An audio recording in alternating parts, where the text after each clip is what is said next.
ડીસામાં ટેકાના ભાવે મગફળીની ખરીદીનો પ્રારંભ છે. ડીસાના એપીએમસી ખાતે કરવામાં આવ્યો હતો. બનાસકાંઠાના ચોમાસુ સિઝનની મગફળીના સારા ભાવ ન મળતા ખેડૂતોના હિત માટે એકવાર ફરીથી રાજ્ય સરકાર અને કેન્દ્ર સરકાર કર્યો છે સપોર્ટ. ભારત સરકારની પ્રાઇસ સપોર્ટ સ્કીમ યોજના હેઠળ ટેકાના ભાવે મગફળીની ખરીદીનો બનાસકાંઠા જિલ્લાના ડીસા તાલુકાના India agro consortium producer company લીના માધ્યમથી ડીસાના fed farmers producer company limited ખરીદ કેન્દ્રનો શુભારંભ ડીસા એપીએમસી ખાતે કરવામાં આવ્યો છે. ડિજિટલ કાંટા મશીન સહિત મગફળીના દાણાની વજન માપણી ચકાસણી બાદ ટેકાના ભાવની 1356 રૂપિયા 20 કિલોથી ખરીદી કરવામાં આવી હતી. જે કેસની ગુજરાતી સાથે ભરત ઠક્કર, ડીસા.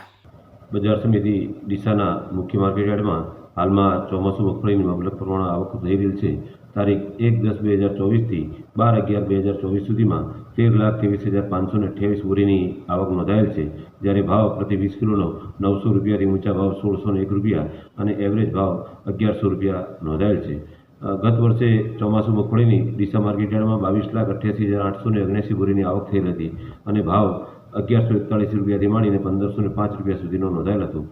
ચાલુ વર્ષે સરકારશ્રીએ ટેકાના ભાવે 1356 રૂપિયા પ્રતિ 20 કિલોના ભાવે મગફળીની ખરીદી શરૂ કરેલ છે અને અમારી જાણકારી મુજબ લગભગ રાજ્યની અંદર 3,29,552 ખેડૂતોની નોંધણી થયેલ છે અને જે ખરીદીની પ્રક્રિયા સરકારશ્રી લેવલથી ચાલુ છે. વાવેતરની વાત કરવામાં આવે તો બનાસકાંઠા જિલ્લામાં મગફળીનું 1,77,877 હેક્ટરની અંદર વાવેતર થયેલ હતું, જ્યારે ડીસા તાલુકામાં 38,123 હેક્ટરની અંદર વાવેતર થયેલ હતું. ખેડૂતોને પોતાની મગફળીના પોષણક્ષમ ભાવો મળે અને તેના રોકડા નાણાં મળે તે પ્રકારની તમામ પ્રકારની વ્યવસ્થા બજાર સમિતિ ડીસા દ્વારા કરવામાં આવેલ છે.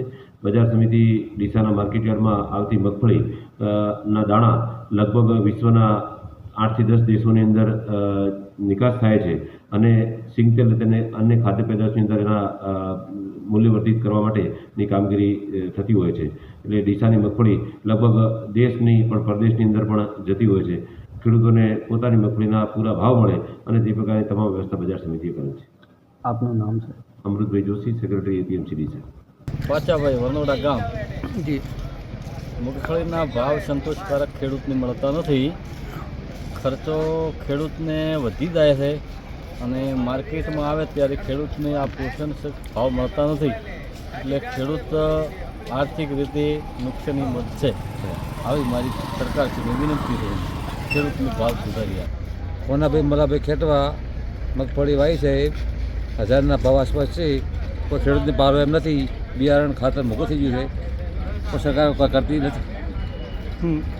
અંદાજે કેટલો ભાવ છે આજે? 1,022 રૂપિયા મગફળી આવી. હા, તો તમને આ ભાવ મળે એના સંતોષ ખરો? ના, સંતોષ સાહેબ નથી. કોઈ સંતોષ નથી. એવું એમ? હા, મગફળી